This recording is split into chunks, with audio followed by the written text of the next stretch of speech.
ہاں، اس سے مسلمان کو امن نہیں ملے گا کہ یہ غیروں سے دین کے احکام پر سمجھوتا کر لے، اس سے خدا کی قسم امن نہیں بلکہ سب سے بڑا فساد کا سبب یہی ہے کہ آؤ سمجھوتا کر لیتے ہیں، تم دو بات ہماری مان لو، ہم دو بات تمہاری مان لیں، اس طرح مل جل کے چلو۔ نہیں، یہ ممکن نہیں ہے، یہ ممکن نہیں ہے، یہ ممکن نہیں کہ مسلمان اپنے دین کو بیچ دے حالات ٹھیک کرنے کے لیے، کہ تم دین کو بھیجو گے حالات ٹھیک کرنے کے لیے، اللہ حالات اور بدتر کریں گے، اور بدتر کریں گے۔ اسی لیے فرمایا کہ اگر تمہیں اغیار سے امید اپنے حالات کے بدلنے کی ہے تو جو ہم لائیں گے اس کے بعد وہ اس سے بدتر لاویں گے تمہارے خلاف، پکی بات ہے، کیونکہ تم نے دین کا سمجھوتا کیا ہے غیروں کے ساتھ۔ اس لیے عرض کر رہا ہوں کہ روزانہ ایمان کے حلقہ میں بیٹھ کر غیب کی باتوں کو سنا کرو روزانہ۔ لوگوں نے بھی اس کو لیا نہیں ہے کہ روزانہ وقت فارغ کریں، مسجد میں ایمان کے حلقہ میں بیٹھ کر اللہ کے وعدوں کو اور غیب کے تذکروں کو سنیں، تاکہ انہیں معلوم ہو کہ نظام کائنات کا کائنات سے کوئی تعلق نہیں ہے، ورنہ رفتہ رفتہ رفتہ اس پر آ جائیں گے یہ کہ مان لو یہ بات۔ ہاں، کہ اتنی بات کے ماننے میں کیا حرج ہے؟ یہ سنت چھوڑ دو نا، کیا بات ہے، سنتی تو ہے، چھوڑ دو، کیا ہے کہ سنتی تو ہے، اس پہ کیا اڑنا؟ کہ جب تمہیں کوئی فرض سے روکے گا پھر دیکھنا، پہلے تم سنت چھوڑ دو۔ جی ہاں، سنو میری بات دھیان سے، کہ اگر سنت کے چھوڑنے سمجھوتا ہو جاوے تو کیا حرج ہے؟ سنو غور سے، ایک سنت چھوڑنے پر کیا ہو جائے؟ سمجھوتا ہو جائے تو کیا حرج ہے؟ کہ نہیں، جو سنت کو ہلکا سمجھ کر چھوڑیں گے وہ فرائض کو ضائع کرنے کی طرف جائیں گے۔ ہاں، دین تو ایک مکمل طریقہ زندگی ہے۔ ہم میں صاحب فرق یہ ہے کہ وہ سنتوں کو چھوڑتے، کہ وہ سنتوں میں کرتے تھے سنت ہونے کی وجہ سے، ہم سنتوں کو چھوڑتے ہیں سنت ہونے کی وجہ سے، کہ چھوڑ دو یہ سنت ہے، اس کام کو چھوڑ دو کہ یہ سنت ہے۔ وہ عمل کرتے تھے کہ اس پہ عمل کرو کیونکہ یہ سنت ہے۔ تو ساری بات سمجھانے کے لیے عرض کر رہا ہوں کہ ایمان بالغیب سیکھو، تاکہ پتہ چلے کہ تمہارے دل میں شک ہے، یہ تمہارے دل میں نعوذ باللہ کفر ہے، یہ تمہارے دل میں ایمان ہے۔ کہ ایمان ہے تو ایمان بڑھے گا، شک ہے تو شک بڑھے گا، اور کفر ہے تو کفر بڑھے گا، لیکن خبر سب کے لیے۔ عجیب بات ہے، آپ نے خبر دی کہ جہنم میں درخت ہے، فن نے کہا کہ کیسے ہو سکتا ہے؟ اگر جہنم میں درخت کی خبر نہ دیں، اگر جہنم میں درخت کی خبر نہ دیں تو کافر جہنم کا انکار کیسے کریں گے؟ کیوں آئیں گے انکار پر کہ یہ کیسے ہو سکتا ہے کہ جہنم کی آگ اتنی سخت ہے اور اس میں درخت ہے؟ ہاں، اس میں درخت کون مانے گا؟ کیوں؟ اس لیے کہ درخت تو آگ میں جلے گا، یہ عقل کہہ رہی ہے۔ میں کچھ سمجھانا چاہتا ہوں کہ اگر نبی کی طرف سے آنے والی خبریں حالات کے، ظاہر کے، انسانی عقلوں کے مطابق ہوں تو پھر نبی کو نبی ماننا کون سا کمال ہے، اور غیب کی باتوں پر ایمان لانا کون سا کمال ہے؟ کہ ہاں ایسا ہو سکتا ہے، ایسا ہو سکتا ہے کہ دیکھیں یہ جہنم کو یقینی مانتے ہیں یا نہیں کہ جہنم میں ایک درخت ہے؟ ہاں، اس کو اللہ نے فرمایا وَالشَّجَرَةِ الْمَلْعُونَةِ فِي الْقُرْآنِ کہ جہنم میں ایک درخت ہے، وہ درخت زقوم۔ تو یہ زقوم کا اقرار کرتے ہیں یا جہنم کا انکار کرتے ہیں؟ یہ بات ہے کہ ہم درخت کو اور آگ کو جمع کر کے دکھائیں گے، خبر ہے، مانو، نہیں مانتے ہو تو کفر ہے، پکی بات ہے۔ تو اس کو میں نے عرض کیا تھا کہ غیب کی خبریں آپ دیں گے، تو جب آپ نے معراج کی خبر دی تو ابو بکر صدیق نے فرمایا بالکل بات سچ ہے، حق ہے، آپ جو فرما رہے ہیں سچ ہے۔ انہوں نے کہا کیسے ہو سکتا ہے؟ 1 مہینے کا سفر زمین کا یہاں سے بیت المقدس، بیت اللہ سے، اور وہاں سے آسمانوں کا سفر، اور کہتا رات کی اسی حصے میں ہو گیا۔ تو انکار کرنے والوں نے کہا کہ اچھا یہ بتائیے، ہمارا ایک قافلہ گیا ہے تجارتی ملک شام کی طرف، وہ ملا آپ کو راستے میں؟ گئے ہوں گے تو بتائیں گے۔ حضور اکرم صلی اللہ علیہ وسلم نے سارے اونٹوں کی تعداد، ان کے رنگ، کس رنگ کے کتنے اونٹ ہیں، کس اونٹ پر کیا سامان ہے، سارے سامان کی تفصیل بتا دی۔ ہیلو سنو، ہاں تو اب ان کے پاس کوئی جواب نہیں ہے سوائے اس کے کہ یہ تو جادوگر ہیں، ان کو چھوڑ دو۔ ہاں ایمان کون لاوے؟ ہاں تو میرے دوستو عزیزو، یہ تھی بات کہ ایمان بالغیب سیکھو تاکہ نبی کی بات کو یقین کے ساتھ تسلیم کرو۔ ایمان بالغیب سیکھو تاکہ نبی کی بات کو یقین کے ساتھ تسلیم کرو۔ ایک ایک فرد کا ایمان ٹٹولا جاتا تھا، ایک ایک فرد کا، یوں نہیں تقریر ہو گئی 2-4 ہزار لاکھ مجمع بیٹھ گیا، بات سن لی چلے گئے، نہیں ایسے نہیں ہوتے تھے۔ ایک ایک کا ایمان پرکھا جاتا تھا پکڑ کے۔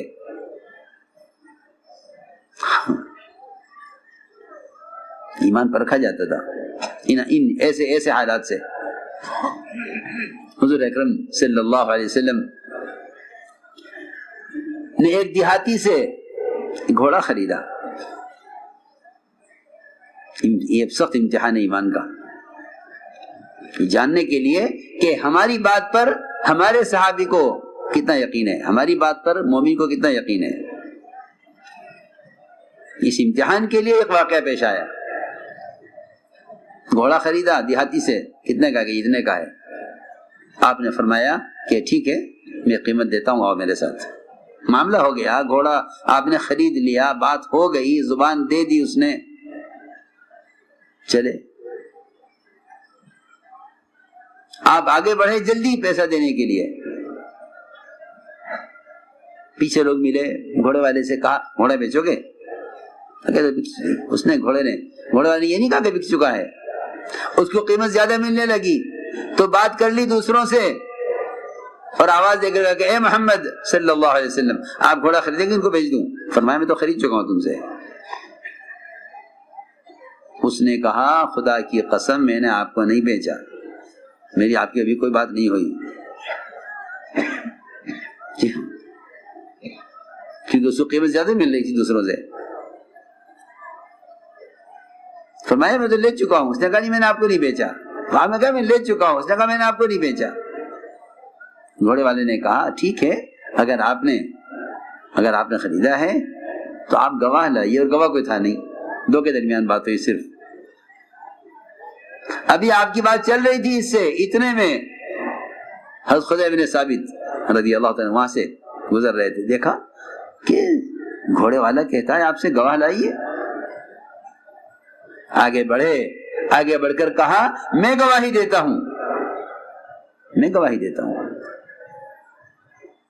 گواہی تو وہ دے گا جو موقع پر موجود ہو، ہم اب 1400 سال 1500 سال کے بعد محمد صلی اللہ علیہ وسلم کی ایک خبر کے بارے میں سوچتے ہیں کہ خبر نہیں کیا ہوگا۔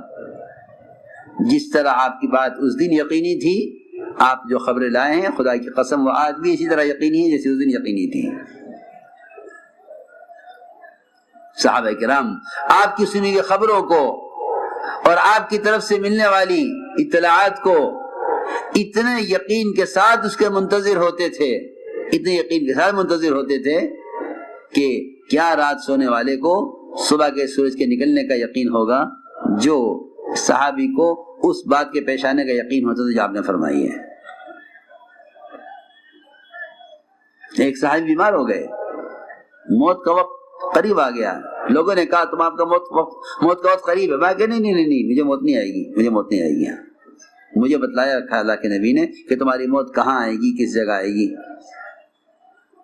جی ہاں، ابو ذر غفاری کہتا ہے نہیں ایسے نہیں مر جاؤں گا میں مجھے معلوم ہے مجھے کہاں مرنا ہے، جو آپ نے بتایا ہے اس کے خلاف نہیں ہوگا، جو چاہے ہو جائے۔ تو یہ یقین تھا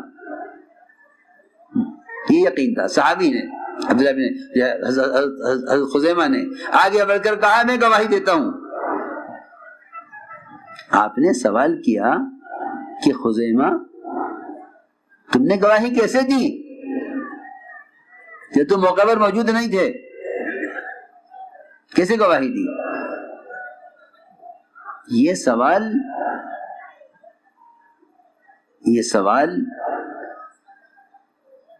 اس امتحان کے لیے ہے کہ اگر ہم تم سے ڈانٹ کر بھی یہ پوچھیں کہ تم نے گواہی کیسے دی ہے اور کیوں دی ہے جب تم موقع پر موجود نہیں تھے، تو ایسا تو نہیں کہ تم گھبرا کر یہ کہہ دو کہ جی مجھے معلوم نہیں. اگر یہ کہہ دیا گھبرا کر کہ نہیں مجھے معلوم نہیں تو کفر کے لیے کافی ہے. پکی بات ہے، پکی بات ہے. یہ معمولی بات تھوڑی ہے کہ نبی کی خبر پر ایمان لانا معمولی بات تھوڑی ہے. آپ کے سوال کا مقصد ان سے انکار کروانا نہیں تھا. آپ کے سوال کا مقصد آپ کو خود اپنے عمل میں اپنی بات میں شک نہیں تھا. آپ کے سوال کا مقصد یہ تھا کیونکہ نبی جو بات کہتے ہیں انہیں خود اس پر یقین ہوتا ہے، انہیں خود ان کو یقین ہوتا ہے کہ جو میں کہہ رہا ہوں وہ یقینی ہے. وہ یہ ایسے نہیں ہوتے نعوذ باللہ کہ وہ حالات دیکھ کر سمجھیں کہ یہاں یہ بول دو یہاں یہ بول دو، یہاں حالات ایسے یہاں یوں کر لو. ایسا نہیں ہے کہ نبی کو اپنی بات پر یقین ہوتا ہے. ہاں، نبی کو اپنی بات پر یقین ہو. قل ھذہ سبیلی ادعو الی اللہ علی بصیرۃ، کہ میں جو کچھ لے کر آیا ہوں جو کہہ رہا ہوں مجھے خود اس پر یقین ہے. آمن الرسول بما انزل الیہ من ربہ والمؤمنون، کہ پہلے جو رسول ایمان لاوے اس پر جو رسول کو دیا گیا ہے. ہاں، ایمان والے بعد نہیں ایمان لاوے، رسول پہلے یقین، رسول کو پہلے یقین ہے اپنی بات پر، اپنی چیز، ہاں اپنی خبر پر خود رسول کو یقین ہے. اس لیے انبیاء علیہ السلام حالات کی وجہ سے شک میں نہیں پڑتے تھے. تو آپ نے سوال ان سے کیا کہ تم نے گواہی کیسے دی ہے بتاؤ. یہ گھوڑے کا سوال نہیں ہے، یہ ایمان کا سوال ہے. ہاں، تھوڑی میری بات توجہ سے نہیں پڑے گی. یہ سوال گھوڑے کا سوال نہیں ہے.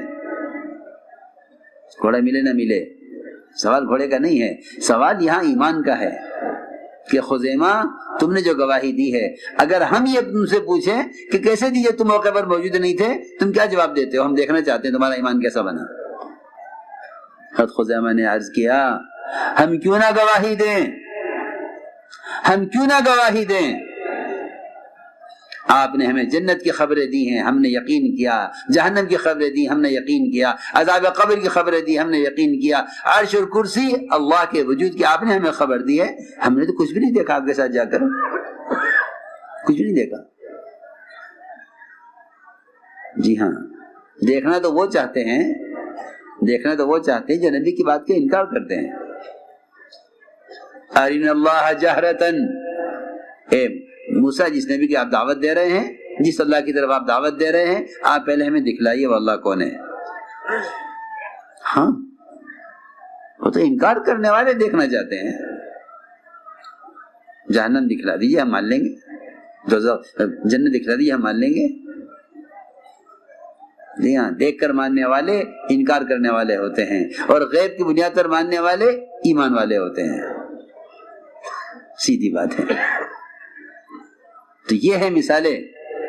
آپ نے فرمایا کہ خزیمہ اکیلے آج کے بعد جس بھی چیز کے بارے میں گواہی دیں، ان کی تنہا کی گواہی دو کے برابر مانی جاوے. ہمارے یہاں سچے ایسے کہتے ہیں.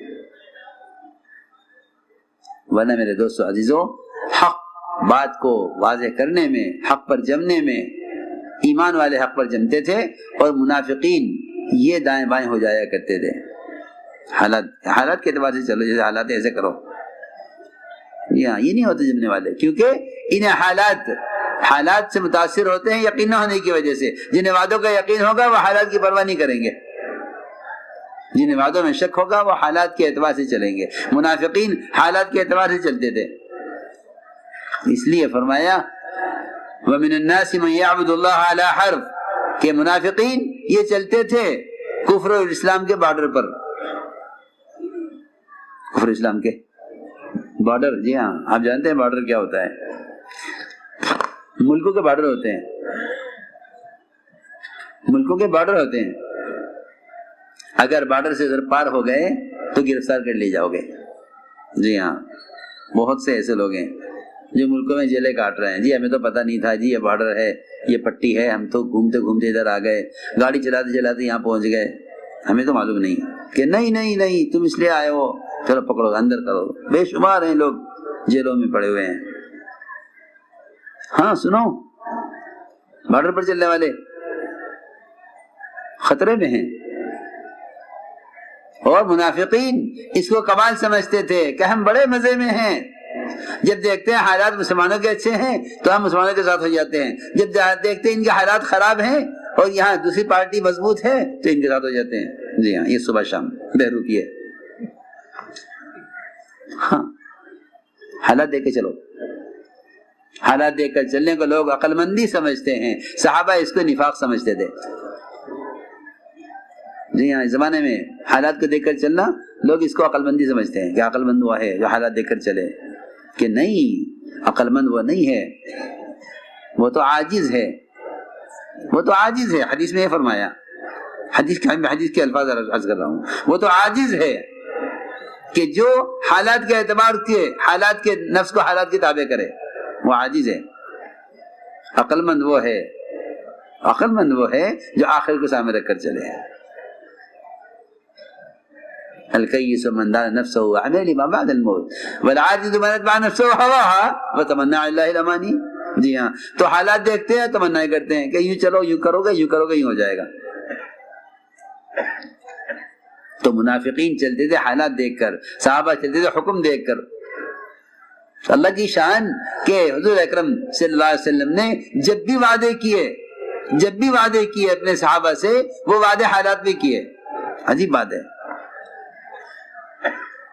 حدیبیہ میں منافقین نہیں آئے کہ نہ بھائی نہ, ان کے جلسے میں مت جانا, یہ تو حالات ایسے ہیں اس وقت کے بالکل میں شریک ہونا. حدیبیہ کے موقع پر منافقین پیچھے رہ گئے سب. ہاں عجیب بات ہے, عجیب بات ہے یہ کہ جو ایک موقع پر حالات کو دیکھ کر پیچھے ہو جائیں گے وہ اگلی خیر سے محروم ہو جائیں گے. اس لیے منافقین احد میں بھی نہیں آئے. ہاں کہ نہیں بھائی نہیں, ان کے ساتھ نہ چلو, الگ ہو جاؤ, ان کے حالات ٹھیک نہیں ہیں, ان کے حالات ٹھیک نہیں ہیں. جی ہاں پبلک ان کے ساتھ نہیں ہے اور قوت ان کے ساتھ نہیں ہے, تھوڑے ہیں, چھوڑ دو ان کو. سنو ہاں تو اللہ کی شان کہ اللہ تعالیٰ نے حدیبیہ کے موقع پر صحابہ کرام کو جن حالات سے گزارا تو منافقین شکر کرنے لگے کہ دیکھو یہ ہوا ان کے ساتھ, ہم ہوتے تو ہم بھی وہاں سے رسوا ہو کے آتے, دب کے صلح کرنی پڑتی, ان کو جانے دو. ہاں اور وہاں سے ہٹے نہیں کہ فتح آ گئی, انا فتحنا لک فتحا مبینا, کہ لے ہم نے آپ کو کھلی فتح دی ہے. حالانکہ فتح کی کوئی چیز نہیں ہے, دب کر صلح کر رہے اور ان کی ساری شرائط مان رہے, سب کچھ دب کے صلح ہو رہی. یا نہیں, ہم نے آپ کو کھلی فتح دی ہے, یہ فتح ہے کہ آپ نے حکم پورا کیا, آپ نے حکم پورا کیا, یہ فتح ہے. سنو غور سے, شک والے کہیں گے فتح کی تو کوئی چیز نہیں ہے, آپ کی تو کوئی بات مانی نہیں گئی. اور اللہ فرما رہے تم نے حکم پورا کر دیا ہے ہمارا, تو ہم نے تم سے فتح کا وعدہ کیا تھا اطاعت پر. سنو جب کہ صلح ہوئی اور ساری شرائط اپنی ان کی مانی گئی, اپنی کوئی شرط مانی نہیں گئی. جی ہاں چلو حکم اللہ کا ہے, اللہ کی شان, اللہ تعالی نے فتح دی اسی پر. تو میں عرض کر رہا تھا کہ حضور اکرم صلی اللہ علیہ وسلم نے اپنی امت سے, اپنے صحابہ سے وعدے جو کیے, وہ وعدے کیے برے حالات میں, برے حالات میں وعدے کیے تاکہ منافقین کا شک بڑھے. اور یہی ہوا, خندق میں سردی، فاقہ، مسلمانوں کی قلت، دشمن کی کثرت، پھر خندق کی کھدائی، بہت حالات. ان حالات میں آپ نے خبر سنائی کہ دیکھو اللہ تعالی نے وعدہ کر لیا ہے، اور خوشخبری سنو کہ قیصر کسریٰ کے محلات فتح کیے جائیں گے، مجھے دکھلا دیے گئے، مدائن کے شہر دکھلا دیے گئے. تو حالانکہ اس موقع پر جہاں کھانے کو نہیں، پہننے کو نہیں، سردی سے بچاؤ کا انتظام نہیں، پیٹ پر بھی پتھر فاقے کی وجہ سے، پیٹھ پر پتھر خندق کھودنے کی وجہ سے، ہاں کھانے کے لیے کچھ نہیں. اس میں وعدہ ہو رہا ہے، اس میں وعدہ ہو رہا. تو منافقین نے کہا ما وعدنا اللہ ورسولہ الا غرورا، ان کے سارے وعدے دھوکہ ہیں، کچھ نہیں ہوگا. کیوں کہ وہ وعدے نہیں دیکھ رہے، وہ حالت دیکھ رہے.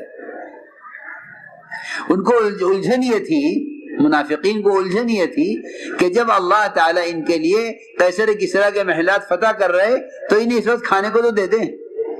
یہ کیا بات ہوئی کہ ایک طرف آپ کہہ رہے کہ قیصر کسریٰ کے محلات فتح ہو رہے اور کھانے کے لیے ہے نہیں، تو جو اللہ تمہیں یہ کچھ دے رہا، بادشاہتیں تمہارے ہاتھوں میں دے رہا، وہ تمہیں کھانے کیوں نہیں دیتا؟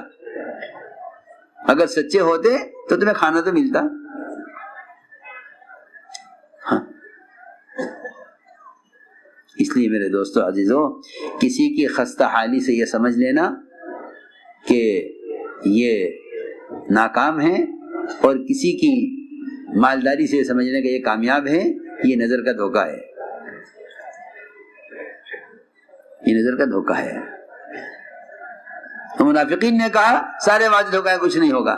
صحابہ نے فرمایا ھذا ما وعدنا اللہ ورسولہ وصدق اللہ ورسولہ وما زادهم الا ایمانا وتسلیما، کہ جو وعدہ کیا ہے یہ وعدہ پورا ہو کر رہے گا. اسی لیے وعدے پورے ہوتے ہیں یقین کرنے والوں کے لیے، وعدے پورے ہوتے ہیں یقین کرنے والوں کے لیے. جو وعدوں میں شک کرتے ہیں وہ وعدے نہیں پاتے، جو وعدوں کا یقین کرتے ہیں اللہ ان کے لیے وعدے پورے کر دیتے ہیں. اس لیے میرے دوستو عزیزو، سب سے پہلے سکھلایا گیا ایمان بالغیب. ایمان بالغیب، ایمان بالغیب میں سب سے بنیادی چیز یہ ہے کہ اللہ تعالیٰ کے وعدے حکموں کے ساتھ ہیں. احکام غیب سے آئے، وعدے غیب سے آئے. اللہ تعالیٰ کے وعدے حکموں کے ساتھ ہیں، اور اللہ کی قدرت وعدوں کے ساتھ ہے. وہ اپنی قدرت سے وعدے پورے کریں گے حکم پورا کرنے والوں کے لیے. یہ ہے بات.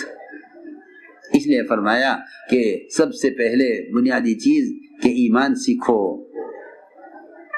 ایمان سیکھو کہ ایمان تو سراسر اطاعت کا نام ہے. یہ ایمان آئے گا تو یہ ایمان سماج میں، معاملات میں، عدالتوں میں، معاشرے میں، اخلاق میں، عبادات میں، سب کہیں میں ظاہر ہوگا. ایمان کسی دعوے کا نام نہیں ہے، ایمان اطاعت کا نام ہے. کہ مومن اللہ کی اطاعت میں نکیل پڑے ہوئے اونٹ کی طرح ہے. یہ مثال دے کر فرمایا کہ حالات کیسے بھی ہوں، اگر گرم چٹان ہوگی تو بیٹھ جائے گا. ہاں. ایمان معاملات میں، ایمان اخلاق میں، ایمان معاشرے میں، ایمان تمہاری عدالت میں. جی ہاں، یہاں بھی ایمان ہے. اس لیے کہ تم ایمان کے بغیر انصاف نہیں کر سکتے. ایمان کے بغیر انصاف نہیں کر سکتے. میرے دوستو عزیزو، اگر مسلمان ایمان سے ہٹ کر فیصلے کرے، اگر مسلمان ایمان سے ہٹ کر فیصلے کرے تو یہ ساری دنیا کے انسانوں کو اسلام نہیں سمجھا سکتے. اسلام کا سمجھانا کتابوں سے نہیں تھا، اسلام کو سمجھانا کتابوں سے نہیں تھا، اسلام کو سمجھانا عملی زندگی سے تھا. جی ہاں، غیر جانتے تھے اسلام کیا ہے. اور وہ اسلام کو اسلام سمجھ کر آتے تھے اسلام کی طرف کہ یہ سلامتی کا مذہب ہے. ہاں میری بات یاد رکھیو، مسلمان کسی قومیت کا نام نہیں ہے. اس زمانے میں اسلام کا تصور کہ اسلامی جھنڈا یا مسجد کا مینار دکھا دے کہ اسلام کہ نہیں، یہ اسلام نہیں ہے، یہ اسلام نہیں ہے. اسلام اطاعت کی زندگی، وہ اطاعت کی زندگی کہ تمہاری منڈیوں میں، تمہاری تجارتوں میں، تمہاری شادیوں میں لوگ آ کر دیکھیں کہ اسلام کیا ہے، تمہاری عدالتوں میں آ کے دیکھیں اسلام کیا ہے. اور ہوتا یہی تھا، ہوتا یہی تھا. اغیار دور دور سے آتے تھے دیکھنے کے لیے کہ دیکھنا ہے کہ یہ نبی جو کہتے ہیں کہ میں نبی ہوں یہ وہی ہیں. آپ صلی اللہ علیہ وسلم کے ساتھ زیادتی کر کر کے دیکھتے تھے کہ یہ نبی ہیں یا نہیں. ہاں اس لیے اسلام کی تعلیم دینے کے لیے سب سے بنیادی سبب، سب سے بنیادی حکم، سب سے بنیادی سبب اسلام کی تعلیم دینے کے لیے وہ اخلاق ہیں. اگر تم ستانے والوں کے ساتھ معاملہ انتقام کا کرو گے تو اسلام نہیں سمجھا سکتے کہ اسلام انتقام سے سمجھایا نہیں گیا نا. اس زمانے کا مسلمان اسلام کو انتقام سے سمجھانا چاہتا ہے. حضور اکرم صلی اللہ علیہ وسلم نے اسلام کو اکرام سے سکھلایا ہے. غیروں کو، اب تو نہیں کہہ رہا ہوں، غیروں کو آپ نے اسلام احسان سے سمجھایا. آپ نے غیروں کو اسلام احسان سے سمجھایا. اللہ مجھے معاف فرمائے، اس زمانے کا مسلمان دلوں میں انتقام کا جذبہ رکھتے ہوئے چاہتا ہے، دلوں میں انتقام کا جذبہ رکھتے ہوئے چاہتا ہے کہ یہ اسلام کی طرف آ جائیں. دل میں جذبہ انتقام ہو، دیکھو میری بات یاد رکھو، اگر مسلمان کے دل میں